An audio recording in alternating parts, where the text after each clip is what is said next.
There's more movement, and there's the use of your legs and feet, so that can be a bit challenging when you're new to it. But once you understand it biomechanically, it's actually much easier because your body's kept in an upright position and you're using more of your body weight. You always want to go slow, and you want to test their range of motion first to make sure you're not jamming. You want to be able to see long, fluid, flowing movement. So, real quick, I want you to raise your hand if you found that lifting somebody's leg was problematic. Raise your hand. One, keep it up, keep it up, keep it up. 1, 2, 3, 4, 5, 6, 7, 8, 9, 10, 11. Because I gave you a less effective version because I wanted to warm them up. Now, sometimes that version we just did is going to work great on the client you work with. Sometimes it's not. I'm using him as a demo because he's a larger guy. It's what a lot of you young ladies are going to deal with, right? So the way that I do this here is I could come up like this. This is still a lot of work, but I'm not fighting gravity because I'm pulling him across instead of pulling him up. How's that? It's good. Is that not too much? Not too much. Okay, so I'm going to do the even easier version. How's this? Okay. Big in-breath for me. And exhale. How's the pressure there? Brilliant. Okay. Now, do you see how I brought my body weight in? And I'm blocking him. He's not going to fall off of the table this way. Now, if I've built him up to that, and I'm going to have to figure out which foot here. There we go. And exhale. Now, Psoas, but what about pecs? Yep. Arm. There we go. Got my knee to pop, everything. So, the first one, I came in with basically my sacrum just above his sacrum. Usually what I'll have to do is kind of grab his foot, and I like to wrap around the knee here. For some people, they'll be secure enough you don't have to do that, but I think it just feels a little more safe around his knee. It feels better that way. Yeah, and there's this little bit of like twisting motion with my torso. I'm not trying to just pull my arms, work. I'm trying to lean. And then we built up to the second one, which is putting the foot in the back. I don't think it matters which you use, if it's the left foot or the right foot. Usually I'm still going to isolate right above the iliac crest. I get a chance to use my foot and stabilize him. And you see the easier, like I'm not in a bad spine position. Let me see your arm again.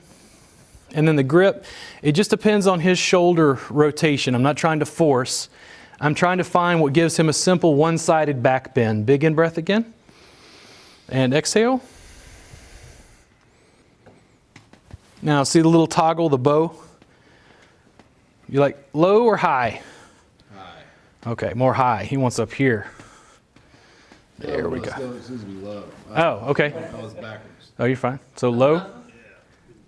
There we go. Not so much on the knee. There we go. Now, did it look like it was a lot of strain? That's what I want you to build up to. I just wanted you to be familiar with the connection and get a little bit of mobility there first before we built up to that one. I want you guys to give and receive that. Okay, if I want to focus more in our hip flexors, here's what I'm going to do. I can into the glute. Because if I'm here, to me it feels like I'm allowing the sacrum to move so I can get into psoas. But if I'm isolating in the gluteals, it feels like I'm pulling more into the front up here. Does that feel different to you? Yeah. And in the end, we can always break it down according anatomically. What I would probably do is just ask her for feedback. How's that? It's a little sharp. So here's what I do. In the gluteal this time. How's that?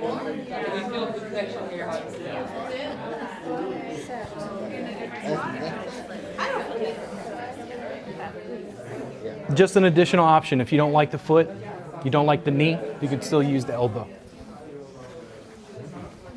How much do you guys go into through the front and work on this? I do it sideline. Does it feel comfortable to the clients? Actually, I did have a client that's what he specifically specifically wanted, but Yeah. he also showed me, and I guess he's done thousands of massages, China, everywhere, and he did the stretching as I put pressure, the way he knew would help him, and he Yeah. said it was wonderful. What'd you have for lunch? An egg. We're going to find out. Right? When I work on psoas through the front, that's part of the belly reboot. That's what I called it.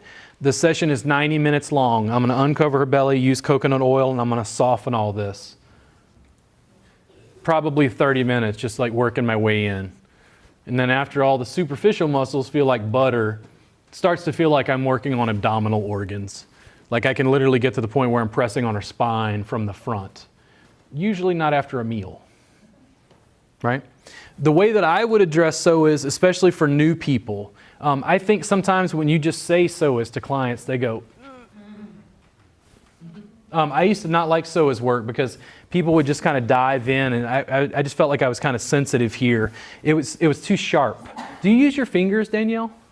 Okay.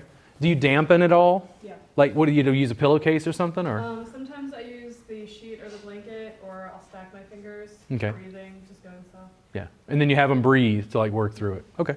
So what I'm going to do is I'm going to have you, can you turn face down in the face rest for me? You have more problems on your right side, you said? Okay. I'm going to work on her right side first. The first thing is, earlier, we kind of softened the gluteals and the low back. I'm going to come in here just to jostle a little bit, just to get her to unwind and let go through here. Do you have tight glutes typically? Sometimes. Okay, I'm gonna use a knee here just to see. How's this? Is that too much? Okay. And a little bit just to soften through here because we're pulling across the hip joint.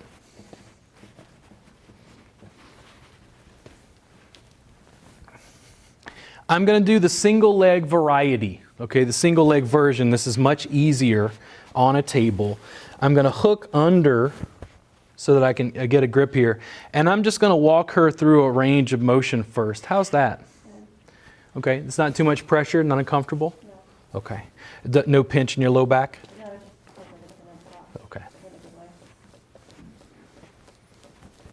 So above the iliac crest, and on the same side, in this case her right side, I'm going to isolate above the iliac crest with the heel of my palm, right there. How's that? Feels good? Okay. Big in breath for me. And exhale. How's that? Okay. You want a little bit more? Sure. Okay. Big in breath for me. And exhale. There we go. We just got right to your edge there at the end? Okay. I kind of tested her first just to see some movement. Then we isolate. If I want to use this version, I can. It depends on the size of the person, okay? Sometimes if I'm working with a really large client, ladies, you ever work on a guy where you feel like you'd have to reach down this way? Yeah, because they're large enough, right? After we do this version, we're going to do this in side lying as well, and I'm going to show you a more biomechanically effective way. This puts a little bit of strain on my back because I have to lean over the table, right? I'm going to do this one again since she has a little more problems on this side. Big in breath for me, and exhale.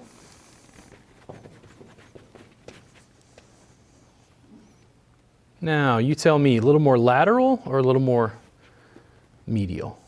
Put it more in the front of the quad or you go lateral. Okay. If I take the quad out as much, is that better? Yeah, right in my back. Okay. Yeah. So I'm going to do this again so you can see under the knee here, little handle. I'm going to jostle just a little bit. Right above the iliac crest. I can do this without just to test the range of motion. It doesn't isolate psoas as much as when you press above the iliac crest. Because when I do this, her lumbar spine comes along with me, right? Twists. When I put a little pressure right above the iliac crest right here, I'm isolating and pulling through the front. I'm in the back, but I'm lengthening the front. Is that too much on your quad? Mm-mm. Okay. Big in breath for me. And exhale. I'm going to bring her up and over. No more than that? Okay. No, I'll give her just a little bit of rock, a little bit of movement. I can't see her face, so I have to communicate with her verbally. How did that one feel? Do you want another pass? Okay. Big in-breath for me. And exhale. There we go. How's that? Not too much? That feels like it's right at her edge. Now, if I decided she had too much quad, you see how I adjusted so she could straight leg? Same basic idea, just took the quadriceps out, hip flexors. How was that?